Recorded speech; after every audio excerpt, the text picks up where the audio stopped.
Salam, hər birinizə xoş gördük. Lənkəran rayon Yuxarı Nüvədi Kənd Təmoyda Ümumi Təhsil Məktəbinin radio qovşağı fəaliyyətini davam etdirir. Mövzumuzu böyük zəfərin başlanğıcı, aprel döyüşlərinə və Azərbaycanın milli qəhrəmanı Şükür Nərimanoğlu Həmidova həsr edəcək. Aparıcınız mən 11-ci sinif şagirdli Şəfəqətzadə Azəri. 2016-cı ilin apreli Azərbaycan ordusunun növbəti şanlı qələbəsi ilə tarixləşdi. Bu qələbə ordumuzun həm döyüş, həm də yüksək mənəvi psixoloji hazırlığa malik olduğunu da təsdiqlədi. Aprel qələbəsi onu da təsdiqlədi ki, Azərbaycan ordusu Cənubi Qafqazda ən güclü ordudur. Bu qələbə xalqımıza bir gerçəkliyi də yaşatdı. Azərbaycan ordusu torpaqlarımızı işğaldan azad etməyə qadirdir. Bu döyüşlər Ali Baş Komandanın döyüş əmri ilə başlanacaq döyüşlərdə Azərbaycan ordusunun qalib gələcəyinə, torpaqlarımızı işğaldan azad edəcəyinə əminliyin döyüşləri idi. 2016-cı il aprelin 1-dən 2-sinə keçən gecə Ermənistan silahlı qüvvələri iri miqyaslı təxribatlar törətmək niyyəti ilə ön xətt mövqelərdə də yaşayış məntəqələrinə intensiv artilleriya atəşi ilə hücuma başladı. Aprel döyüşləri 1994-cü ildə atəşkəs haqqında saziş imzalandıqdan sonra ən şiddətli döyüşləridir. Ordumuzun bölmələri hücumun qarşısını aldı. Əks hücumla düşməni geri çəkilməyə məcbur etdi. Bu döyüşlər hərb tariximizə aprel döyüşləri kimi həkk olundu. Azərbaycan ordusunun qələbəsi ilə nəticələnən bu döyüşlərdə qüdrətli ordumuz düşmənə sarsıdıcı zərbə vurdu. Tərtər rayonunun Talış kəndi ətrafındakı yüksəklikləri, Cəbrayıl rayonunun Lələtəpə yüksəkliyini, Cocuq Mərcanlını, Goranboy rayonunun Gülüstan kəndi və Tərtər rayonu istiqamətində işğaldan altında olan 2000 hektardan çox ərazini işğaldan azad etdi. Bu döyüşlərin hərbi nəticəsi idi. Onun mənəvi nəticələri isə ordunun şəxsi heyətinin döyüş əzminin, qələbə ruhunun göstəricisi oldu.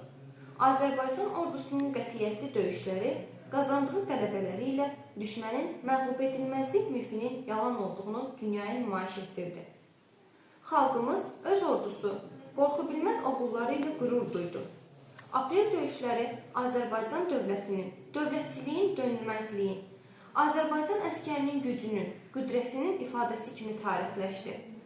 Bu döyüşlər sübut etdi ki, Azərbaycan ordusu düşmənin istənilən miqyaslı təxribatını, istənilən hərbi əməliyyatının qarşısını almaq qadirdir.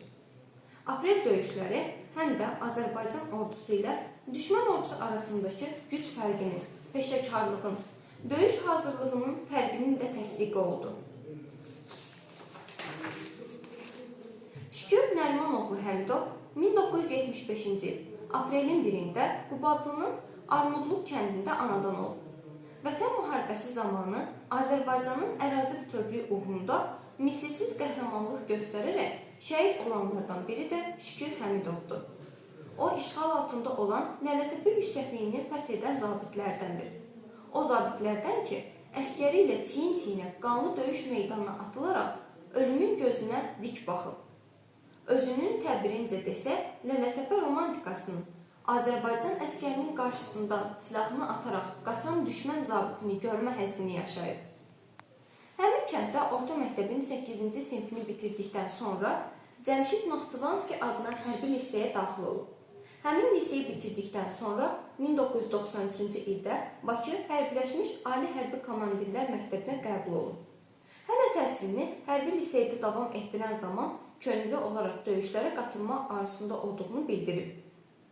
Not atıcı ixtisasına yiyələnən Şükür Həmidov 1995-ci ilin iyun ayında ilk hərbi rütbəsini, leytenant rütbəsini alaraq Naxçıvan Muxtar Respublikasında yerləşən en sayılı hərbi hissələrinin birində tağım komandiri kimi xidmətə başlayıb.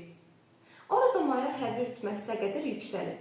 2006-cı ildə Silahlı Qüvvələrin Hərbi Akademiyasına daxil olub. 2008-ci ildə hərbi akademiyanı bitirdikdən sonra Cəbhə bölgəsində yerləşən en sayılı hərbi hissələrin birində bölmə komandiri kimi xidmətə davam etdirdi. Sonra müxtəlif vəzifələrdə tabor komandiri, qərargah rəisi kimi xidmət edərək hərbi hissə komandiri vəzifəsinə də yüksəlib. O, 2016-cı il aprel döyüşlərində Lələtəpə yüksəkliklərinin azad edilməsi uğrunda döyüşlərdə böyük şücaət göstərib.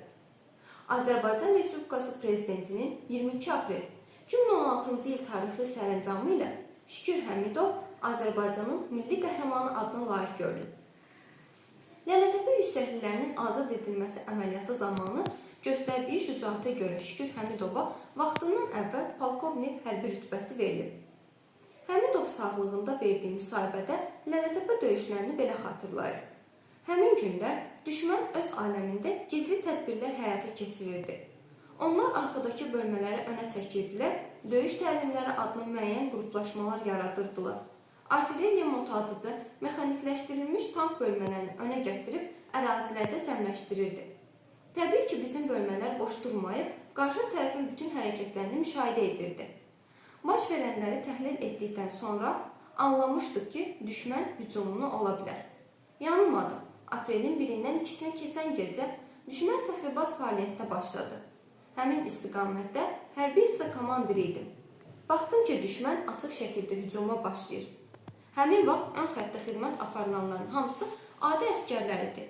Həmin əsgərlər düşmən hücumunun qarşısını rəşadətlə aldılar. Onlara Azərbaycan əskərinin zərbi dəstini göstərdilər. Düşmənə sübut etdilər ki, bu 1992-1993-cü illərdəki peşəkar zabitlər tərəfindən idarə olunmayan, silah-sursat qıtlığı yaşayan özünü müdafiə bölmələri deyil. Silahdaşları bilirdilər ki, Şükür Həmidovun ən böyük arzusu işğal altındakı torpaqlarımızı, eləcə də doğma Qubadlı rayonunu işğaldan azad etmək olub və o, Qubadlının bir neçə kəndinə azad edilməsi əməliyyatlarında iştirak edib. Milli qəhrəman Şükür Həmidov 22 oktyabrda Qubadlı rayonunun azadlığı uğrunda gedən döyüşlərdə şəhidlik zirvəsinə ucaldı. Vətən müharibəsindəki şücaətlərinə görə Şükür Nərimanoğlu Həmidov Prezident İlham Əliyevin sərəncamı ilə ölümündən sonra Zəfər ordeni, Füzulinin azad olunmasına görə, Cəbrayılın azad olunmasına görə və Qubadlının azad olunmasına görə medalları ilə təltif olunur. Dəyərli radyo dinləyicilərimiz, bizə ayrılan efirin sonuna gəldik. Növbəti efirlərdə görüşənədək. Sağ olun, salamat qalın.